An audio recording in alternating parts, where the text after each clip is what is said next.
அதுதான் நல்லாட்சி. ஒரு ஆண்டு தப்புனா பரவாயில்ல, ஒவ்வொரு ஆண்டும் வெள்ளத்திலே மக்கள் நடக்கிறாங்க, ஒவ்வொரு ஆண்டும் வெள்ள நிவாரணம் கொடுக்குற அரசு. இவங்க எந்த கோபமே மக்களுக்கு தானே. எப்படி மழை நீரை கழிவு நீரை வெளியே எடுத்துட்டு போவாங்கிறத உன் மகன் போட்டு காட்டுறேன் படம் பாரு. ஏன்னா கருத்தையெல்லாம் அவனுக்கு கடத்த முடியல என்னால். 15 ஆண்டுகளை கத்திரை வந்து சேரலை, கொஞ்சம் தான் சேர்ந்துருக்கு. அதனால் காட்சிப்படுத்தி என் கனவை விரிக்கிறேன் உங்கள் கண் முன்னாடி பாருங்க. எப்படி தண்ணியை தேங்க விடாமல் மற்ற நாடுகள் எப்படி இந்த கழிவு நீரை மழை நீரை எப்படி வெளியேற்றி எப்படி அதை நிர்வாகம் செய்துங்கிறத போட்டு போட்டு காட்டுறேன். அதுபோல் நான் செய்கிறேன். இப்போ அறிவார்ந்த சமூகம் இந்த களத்தில் நிற்கிற எல்லா தலைவர்களும் எடுத்து வைக்கிற கருத்தை கேளுங்க. எது சரியாக இருக்கோ அவங்களுக்கு வாக்கு செலுத்துங்க. எங்கள் கருத்து நல்லதுன்னா கொள்ளுங்க, அல்லதுன்னா தள்ளி விடுங்க. மக்களின் பிரச்சனையை எவனாவது மனசிலிருந்து பேசுறதான்னு பாருங்க. இந்த தலைவன் எவனாவது ஒருத்தன். தலைவன் என்பவன் குறிப்புகளோடு பேசுறவன் இல்லை, குறிக்கோளோடு பேசுறவன் தான் தலைவன். தலைவன் என்பவன் தாழ்ந்திருந்து மக்கள் பிரச்சனையை பார்த்து படிக்கூடாது, தன் தலையிலிருந்து பேசணும். நீ இங்கே இரு, நாளைக்கு காலையில் வரைக்கும் இப்படி பேசிக்கிட்டே இருப்பேன். ஏன்னா உன் வலி, உன் காயம், உன் துன்பம், உன் துயரம் எல்லாம் இங்கே இருக்கு, இங்கே இருக்கு. ஏன் ஆவேசமான மொழி? நீண்ட காலமாக தாங்கி இருக்கிற வழி. அதனால தான் இந்த மொழி. எனவே நான் அன்பு சொந்தங்கள் கொஞ்சம் சிந்திங்க, கொஞ்சம் சிந்திங்க. அந்த உக்ரைன் பிரதமர் செலன்ஸ்கி அவன் பிரதமர் ஆனவனா அரசு அலுவலகங்களில் என்னுடைய படத்தை எல்லாம் எடுத்து நின்றான். நான் ஒரு அடையாளமோ குறியீடு அல்ல, அதனால ஐக்கியனாக எழுதி என்னை தூக்கி விட்டான். அப்போ என்ன பண்ணலாம்? உங்கள் பிள்ளைகளின் படங்களை உங்கள் மேசைக்கு எதிராக, அலுவலக மேசைக்கு எதிராக மாட்டிடு. ஏதாவது ஒரு கோப்பு வருதா கையெழுத்துக்கு ஃபைல், அதை பாரு. அப்போ உன் பிள்ளைகளின் முகத்தை பாரு. நீ இட கையெழுத்து உன் பிள்ளைகளின் எதிர்காலத்துக்கு சரியாக இருக்குன்னா இது, இல்லைன்னா இட்டாதுன்ட்டான். அதே உங்கள் பிள்ளைகள் உங்கள் உடன் பிறந்தவங்களுக்கு என்ன சொல்கிறேன்னா, நீங்கள் வாக்கு செலுத்த போங்க, போகும்போது சாப்பிட்டு தான் போவீங்க. தட்டில் உங்களுக்கு சாப்பாடை தந்தது யாருன்னு ஒரு நொடி யோசிங்க. தெரியும், விவசாயி தான் தெரியும். விவசாயிக்கு நன்றி, உணவு தந்த விவசாயிக்கு நன்றிங்கிற எண்ணத்தை நெஞ்சில் சுமந்து செல்லுங்க, வாக்ககத்துக்கு செல்லுங்க. அந்த விவசாயி எங்கள் சின்னத்தில் இருப்பான். அப்படி பாருங்க. இந்த வாட்டி தேடாதீங்க, 3வது 4வது பெட்டிக்கு முதல் பெட்டியிலே இருப்பான். ஏன்? நீங்கள் கொடுத்த அங்கீகாரம் தான். உங்கள் வாக்கில் உங்கள் பிள்ளைகளை அங்கீகரிக்கப்பட்ட கட்சியாக்குனதுனால இப்போ முதல் பெட்டியில இருக்கணும். அதில் உங்களுக்கு ஒன்று தெரியுமா? சூரியன் எல்லா பெட்டியிலும் இருக்காது, ரெட்டையில எல்லா பெட்டியிலும் இருக்காது, கை தாமரை இந்தியாவை ஆண்ட கட்சிகளுக்கு சின்னம் கூட இருக்காது. ஆனால் உங்கள் மகன் சின்னம் எல்லா பெட்டியிலும் இருக்கும். 234 தொகுதியிலே 234 தொகுதியில் தனிச்சு நின்று போட்டியிடறதுக்கு தானே பெரிய கட்சி. ஓட்டுக்கு காசு கொடுக்காம ஓட்டை வாங்க முடியும் நம்பிக்கை இருக்கிறவன் தானே நல்ல கட்சி. இலவசம் தரமாட்டேன், கல்வி மருத்துவம் குடிநீர் தந்த மற்ற தரமாட்டேன்னு ஒன்றாங்க நேர்மையானே.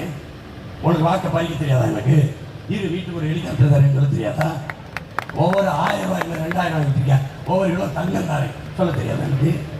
ஏன் நீ நம்புவ? இந்த சிரிக்கிறீல்ல, அவன் சொல்லும்போது சிரிக்கல, நான் சொல்லும்போது சிரிக்கிறேன். எப்படி ஏமாத்துறது எளிது. மார்க்கு டுவைன்கிற அறிஞர் என்ன சொல்றான்? மக்களை ஏமாத்துறது எளிது, ஆனால் அவர்கள் ஏமாந்து கொண்டிருக்கிறார்கள் என்பதை உணர்த்துவது ரொம்ப கடினம்.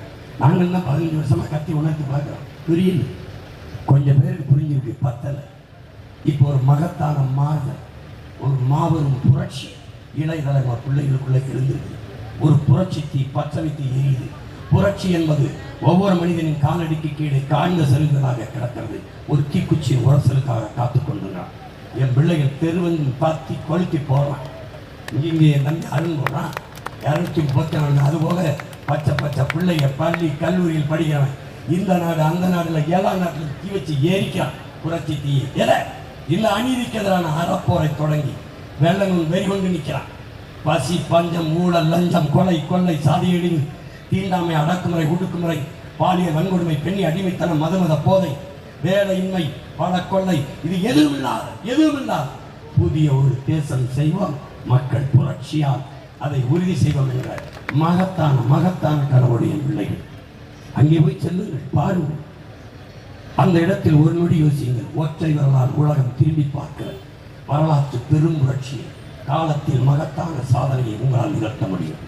எந்த சின்னத்திற்கு வாக்களித்தால் நல்ல கல்வி கிடைக்கும். எந்த சின்னத்திற்கு வாக்களித்தால் சிறந்த மருத்துவம் கிடைக்கும், எந்த சின்னத்திற்கு வாக்களித்தால் தூய குடிநீர் தடையின்றி கிடைக்கும், கட்டணம் இல்லாமல் கிடைக்கும், எந்த சின்னத்திற்கு வாக்களித்தால் படித்தவன் படிக்காதவன் அனைவருக்கும் அரசு வேலை கிடைக்கும், வேலை இல்லை என்ற சொல் இல்லாது எப்போ எந்த சின்னத்திற்கு வாக்களித்தால் மொழி, இதையெல்லாம் ஆழ்ந்து சிந்தித்து எந்த சின்னத்திற்கு வாக்களித்தால் நம் பிள்ளைகள் பெண் பிள்ளைகள் பத்திரமாக வெளியில் சென்று பத்திரமாக திரும்புவார்கள், எல்லாவற்றையும் யோசித்து ஆய்ந்து அறிந்து என் அன்பு சொந்தங்கள் வாக்கை செலுத்துங்கள். அது விவசாய சின்னத்திற்கு செலுத்த வேண்டும் என்று நான் சொன்னேன். இதற்கு செலுத்தினால் நாடு மக்களும் நிம்மதியாக இருக்கும் என்று வாக்கு செலுத்துங்கள். ஐயா கருணாநிதி ஆட்சி காலத்தில் வாழ்ந்துட்டீங்க 5 முறை, அம்மா ஜெயலலிதா ஆட்சி காலத்தில் 4 முறை, ஐயா எடப்பாடி 4.5 ஆண்டு, ஐயா ஸ்டாலின் முழுமையாக 5 ஆண்டு.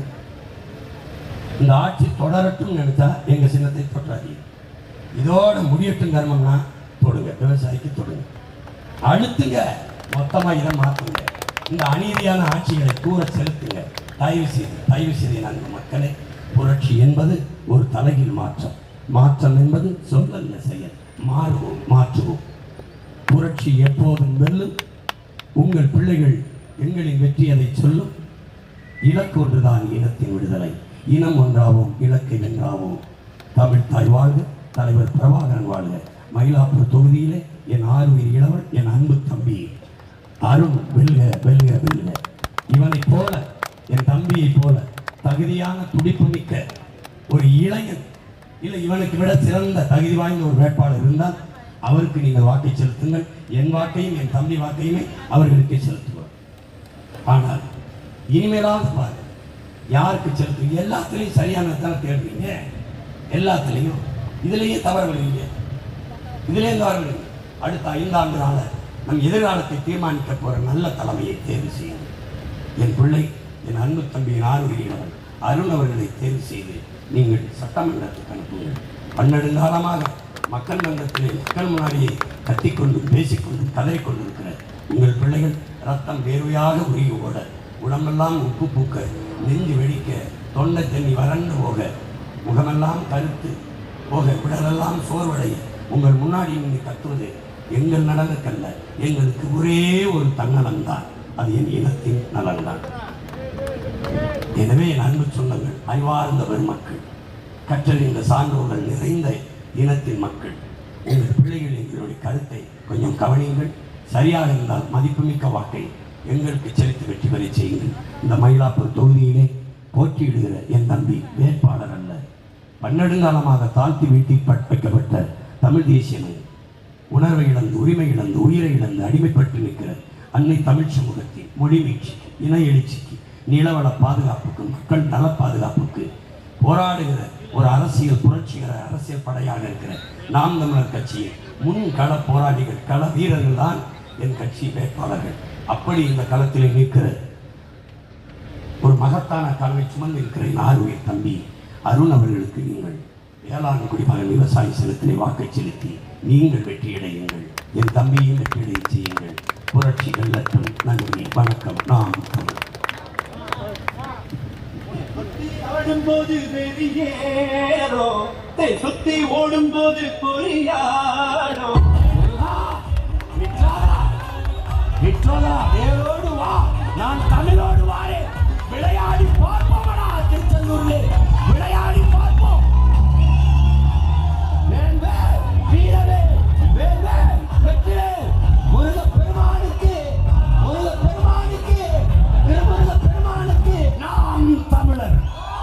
மூடக்குழியில் புராண புழுதி மூடி கிடந்தான் முருகன். தோண்டி துடைத்து விஞ்ஞான தண்ணீரில் கழுவினேன். ஒற்றை துணி சற்றே அசைகுற நெற்றிச் சுடர் வற்றி பரவிட வெற்றி திரு வேலுக்கதிபதி உயிர் கொண்டார். கடவுளா நீ என்றேன், மூத்த குடி காத்த மூதாதை என்றார். குன்றில் ஏன் குடி என்று, ஆதி மனிதன் குடி அதுதானே என்றார். குளிர்மலையில் ஏன் குறையுடை கொண்டாய் என்று, இரையாகும் விலங்கை துரத்தி கொண்டே இறை தேடும் விலங்கு விட்டு உயிர் தட்டி ஓட, சுனைகள் ஆறுகள் நீந்தி கடக்க, தேனடை தேடி கிளைதோறும் குதிக்க, தொங்கும் ஆடை தொல்லையா இல்லையா, இன்னொன்றையும் நெஞ்சில் எழுது, நெசவு கண்டது குறிஞ்சியில் அல்ல மறவாதே அது மருதம் என்றார். படைகளுக்கு ஏன் முருகா